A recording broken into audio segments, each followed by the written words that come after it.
ಹಾಕೊಂಡೆ. ಇದು ಹಾಕೊಂಡು ಇದನ್ನು ಭಾಳ ಇದು ಕೇರ್ ಮಾಡ್ತಾ ಅದನ್ನು ಕೇರ್ ಮಾಡ್ತಾ ಈಗ ಪರವಾಗಿಲ್ಲ ಒಂದು 5ರಿಂದ 8 ಕ್ವಿಂಟಲ್ ಜಾಸ್ತಿ ಆಗಿದೆ ಇದು ಒಂದೇ ವರ್ಷಕ್ಕೆ. ಆಮೇಲೆ ನಮಸ್ಕಾರ ರೈತ ಬಾಂಧವರೇ, ನಾವೆಲ್ಲ ಇವಾಗ ಬರೀ ಅಡಿಕೆ ಅಂತ ಮಾಡ್ತಾ ಇದ್ದೀವಿ. ಅಡಿಕೆನಲ್ಲಿ ಬಹುಬೆಳೆ ಪದ್ಧತಿಯನ್ನು ಮಾಡಿರಿ, ಅಂತರ್ ಬೆಳೆಗಳನ್ನು ಮಾಡಿ ಮಿಶ್ರ ಬೆಳೆ ಪದ್ಧತಿಯನ್ನು ಮಾಡ್ಕೊಳ್ಳಿ ಅಂತ ತುಂಬ ಜನ ರೈತರಿಗೆ ಹೇಳ್ತಾ ಇರ್ತೀನಿ. ಸೊ ನಮ್ಮಲ್ಲಿ ಏಲಕ್ಕಿ ಕೂಡ ಬರ್ತಾ ಇದೆ, ಬಟ್ ಹಾಗಂತೇಳಿ ತುಂಬ ಎಕರೆ ಗಂಟಲೆ ಮಾಡೋಕ್ಕೆ ಹೋಗ್ಬೇಡಿ. ಫಸ್ಟ್ ಒಂದು 20 ಗುಂಟೆ ಅಷ್ಟೆಲ್ಲ ಮಾಡಿ ನಿಮ್ಗೊಂದು ಎಕ್ಸ್ಪೀರಿಯನ್ಸ್ ಸಿಕ್ಕ ಮೇಲೆ ಬೆಳೆಯನ್ನು ಬೆಳೀರಿ ಅಂತ ಹೇಳ್ತೀನಿ.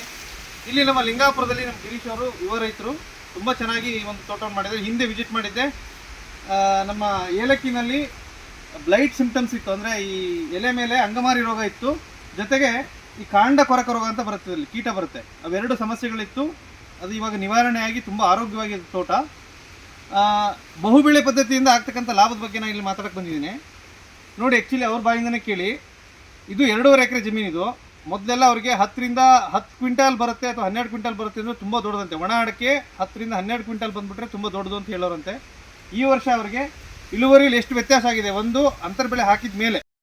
ಓಕೆ, ಈಗ ಅಂತರ್ಬೆಳೆ ಮಾಡಿದರೆ ತುಂಬ ಜನ ರೈತರ ಹತ್ರ ನಾನು ಎಕ್ಸ್ಪೀರಿಯನ್ಸ್ ಎಲ್ಲ ಶೇರ್ ಮಾಡಿಸಿದ್ದೀನಿ. ಕಾಳುಮೆಣಸು ಹಾಕಿದ ಮೇಲೆ ಇಳುವರಿ ಜಾಸ್ತಿ ಆಗಿದೆ, ಬೆಳೆನ ನಾವು ನಿರ್ವಹಣೆ ಮಾಡುವಂಥ ವಿಧಾನಗಳನ್ನು ಸ್ವಲ್ಪ ಚೇಂಜಸ್ ಮಾಡ್ಕೊಂಡಿರೋದ್ರಿಂದ ಇಳುವರಿ ಜಾಸ್ತಿ ಆಗಿದೆ ಅಂತ ತುಂಬ ಜನ ರೈತರು ಹೇಳ್ತಾರೆ. ಇವತ್ತು ನಮ್ಮ ಗಿರೀಶ್ ಅವರು ತಮ್ಮ ಸ್ವಂತ ಎಕ್ಸ್ಪೀರಿಯನ್ಸನ್ನು ಹಂಚ್ಕೊಳ್ತಾರೆ. ಬಹುಬೆಳೆ ಪದ್ಧತಿ ಮಾಡಿದರೆ ಏನೇನು ಲಾಭ ಆಗ್ಬೋದು, ಜೊತೆಗೆ ನಿಮ್ಮ ತೋಟದ ಇಳುವರಿಯಲ್ಲಿ ಏನು ವ್ಯತ್ಯಾಸ ಆಗುತ್ತೆ ಅನ್ನೋದನ್ನು ಗಿರೀಶ್ ಅವರು ಹೇಳ್ತಾರೆ. ಗಿರೀಶ್ ಹೇಳಿ, ಇವಾಗ ನಿಮಗೆ ಏನೇನು ಆಗಿದೆ ನಿಮ್ಮ ತೋಟದಲ್ಲಿ? ಸರ್, ಅದೇ ನಾನು ಏಲಕ್ಕಿ ಹಾಕ್ಬೇಕಂತಿದ್ದೆ. ಹಾಕಿ ಒಂದು 4 ತೋಟಗಳು ವಿಸಿಟ್ ಮಾಡಿದ್ದೆ. ವಿಸಿಟ್ ಮಾಡ್ಕೊಂಡು ನೋಡ್ಕೊಂಬಂದು ಮೂಡಿಗೆರೆ ಹತ್ರ ಹೋಗಿ ನೆಲ್ಯಾನಿ ಗ್ರೀನ್ ಗೋಲ್ಡ್ ಅಂತ ಅನ್ನೋ ವೆರೈಟಿ ಇವರು ಹಾಕಿದ್ದಾರೆ. ಏಲಕ್ಕಿ ಹಾಕಿ ಬಹುಬೆಳೆ ಪದ್ಧತಿ ಮಾಡಬೇಕಂತ ಇದು ಅಡಿಕೆ ಫೇಲ್ ಆಗಿತ್ತು. ಓಕೆ, ಭಾಳ ಇದಾಗಿತ್ತು, ಲಾಭ ಬರ್ತಿದ್ದಿಲ್ಲ, ಅಷ್ಟು ಫಸಲು ಬರ್ತಿರ್ಲಿಲ್ಲ. ಹಾಗಾಗಿ ಇದು ಹಾಕ್ಕೊಂಡು ಇದನ್ನು ಭಾಳ ಇದು ಕೇರ್ ಮಾಡ್ತಾ ಅದನ್ನು ಕೇರ್ ಮಾಡ್ತಾ ಈಗ ಪರವಾಗಿಲ್ಲ ಒಂದು 5ರಿಂದ 8 ಕ್ವಿಂಟಲ್ ಜಾಸ್ತಿ ಆಗಿದೆ ಇದು ಒಂದೇ ವರ್ಷಕ್ಕೆ. ಆಮೇಲೆ ಇದಕ್ಕೂ ಗೊಬ್ಬರ ಕೊಡ್ತಾ ಅದು ಸ್ಪ್ರೇ ಮಾಡ್ಕೊಂಡು ನೀಟಾಗಿ ನೋಡ್ತಾ ಇದ್ದೀನಿ. ಮತ್ತು ಆಮೇಲೆ ಮಲ್ಚಿಂಗ್ ಜೀರೋ ಕಲ್ಟಿವೇಷನ್ ಇದೆ. ಜೀರೋ ಕಲ್ಟಿವೇಷನ್ ಇರೋದ್ರಿಂದ ಆಮೇಲೆ ಹಸಿರೆಲೆ ಗೊಬ್ಬರ 1.5 ತಿಂಗಳಿಗೆಲ್ಲ ಹಸಿರೆಲೆ ಗೊಬ್ಬರ ಆಗ್ತಿದೆ.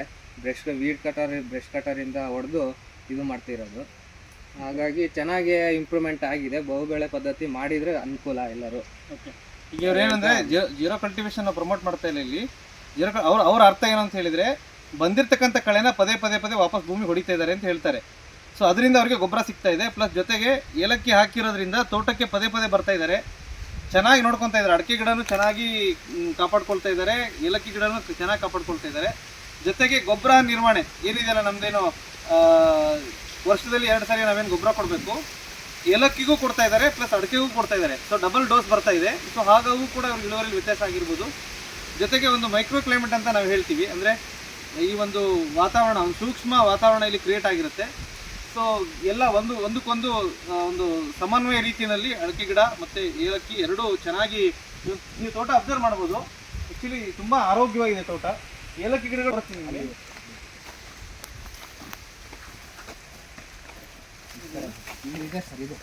ಹಾಂ, ಇದು ಅಬ್ಸರ್ವ್ ಮಾಡಿ. ಈಗ ಇವರು ವರ್ಷ ಆಯಿತು, ಒಂದು ವರ್ಷ ಆಯಿತು. 3 ವರ್ಷದ ನಂತರ ನಮಗೆ ಇಳುವರಿ ಬರುತ್ತೆ ಅಂತ ಹೇಳ್ತೀವಿ ನಾವು. ಈಗ ಹಾಕಿ ಬರೀ 1 ವರ್ಷನೇ ಅಡಿಕೆನಲ್ಲಿ 8 ಕ್ವಿಂಟಲ್ ಅಷ್ಟು ಇವರಿಗೆ ಇಳುವರಿ ಜಾಸ್ತಿ ಆಗಿದೆ. ಜೊತೆಗೆ ನೋಡಿ, ಇದೆಲ್ಲ ಏಲಕ್ಕಿನೂ ಕೂಡ ಕಾಯಿ ಬಿಡೋಕ್ಕೆ ಶುರುವಾಗಿದೆ. ಬಟ್ ಏಲಕ್ಕಿ ತುಂಬ ಸೂಕ್ಷ್ಮ ಬೆಳೆ. ಇದನ್ನು ಮಾಡಬೇಕು ಅಂತ ಹೋಗೋರು ದಯವಿಟ್ಟು ನೀವು ಎಕರೆ ಗಂಟಲೆ ಸಡನ್ನಾಗಿ ಮಾಡಿಬಿಡ್ರಿ, ಒಂದು 20 ಗುಂಟೆ ಮಾಡಿ. ಇದು ಆ್ಯಕ್ಚುಲಿ ನಾನು ಸ್ಟಾರ್ಟಿಂಗ್ ವಿಸಿಟ್ ಮಾಡಿದಾಗ ಹೋಗೇ ಬಿಡ್ತೇನೋ ಅನ್ನೋಷ್ಟು ಮಟ್ಟಿಗೆ ಇದರಲ್ಲಿ ಸಮಸ್ಯೆಗಳಿತ್ತು. ಸೊ ಇವಾಗ ಕೆಲವೊಂದು ಸ್ಪ್ರೇಗಳನ್ನೆಲ್ಲ ಸಜೆಷನ್ ಮಾಡಿ ಈಗ ತೋಟ ತುಂಬ ಚೆನ್ನಾಗಾಗಿದೆ. ಇದು ಕೂಡ ಈಗಾಗಲೇ ಕಾಯಿ ಬಿಡಲಿಕ್ಕೆ ನೋಡಿರಿ, ನೀವು ನೋಡ್ಬೋದು ಪ್ಯಾನಿಕಲ್ಸ್ ಬರ್ತಾ ಇದೆ. ಸೊ ಇಷ್ಟು ಹೇಳ್ತಾ, ಬರೀ ಅಡಿಕೆ ಅಂತ ಮಾಡಬೇಡಿ, ಫ್ಯೂಚರಲ್ಲಿ ಇದ್ರ ಜೊತೆಗೆ ಇವ್ರಿಗೆ ಕಾಳುಮೆಣಸು ರೆಕಮೆಂಡ್ ಮಾಡ್ತಾ ಇದ್ದೀನಿ ನಾನೀಗ. ಮುಂದಿನ ವರ್ಷಕ್ಕೆ ಕಾಳುಮೆಣಸು ಕೂಡ ಹಾಕ್ತಾ ಇದ್ದಾರೆ.